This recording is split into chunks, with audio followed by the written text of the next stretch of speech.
হর হর মহাদেব, আদেশ জয় মা মহাকাল। আপনারা অনেক সময়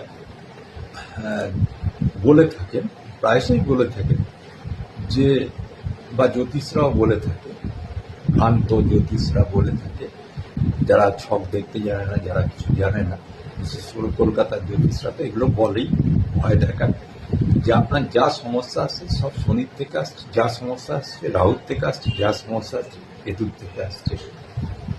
ঠিক আছে, মানছি এরা সমস্যা দিয়ে থাকে, কিন্তু এদের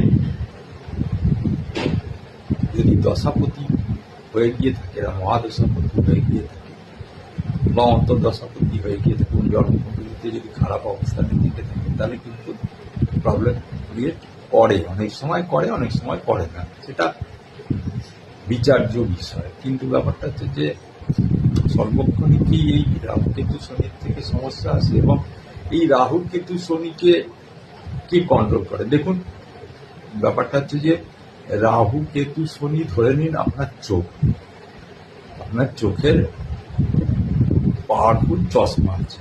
আপনি যতক্ষণ না চোখকে সেই পাওয়ারফুল চশমাটা বা লেন্সটা না দেবেন বা আই গ্লাসটা না দেবেন, দিয়ে দেখবেন, ততক্ষণ কিন্তু আপনি দেখতে পাবেন না। অর্থাৎ রাহু কেতু শনি হচ্ছে চোখ, আপনি যেটা দিয়ে দেখছেন, আর চন্দ্র হচ্ছে সেই আপনার এই চশমাটা বা আই গ্লাসটা বা আপনার যে লেন্স আপনি চোখেতে লাগান, সেই লেন্সটা। তো সেই জায়গাটায় দাঁড়িয়ে সর্বক্ষণ জানবেন যে শনি বাধাদায়ক গ্রহ এবং প্রচণ্ডভাবে অর্থনাশক গ্রহ, এবং রাহু মানসিক অশান্তি, মানসিক দ্বিধাদ্বন্দ্ব সৃষ্টি করে, বিভিন্ন রকম ঝুটঝামেলা সৃষ্টি করে। কেতু সবটা ব্লকেজ করিয়ে দেয়, এবং আর্থিক দিক থেকে এই সমস্ত দশাগুলো যখন পড়ে যায় না, আর্থিক দিক থেকে কিন্তু প্রচণ্ড কষ্ট আসে। তখন কিন্তু আপনাকে চন্দ্রের জন্য কিছু সমস্যার সমাধান করতে হবে।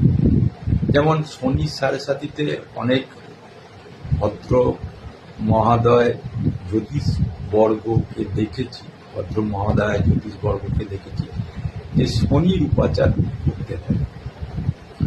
এখন ব্যাপারটা হচ্ছে লগ্ন সাপেক্ষে আপনার শনি শুভ আছে কি অশুভ আছে, বা আপনার লগ্ন সাপেক্ষে শনি আপনার ফেভারেবল গ্রহ কিনা, বা রাহু আপনার শুভ আছে না অশুভ আছে, রাহু কোনো স্ক্যান চলছে,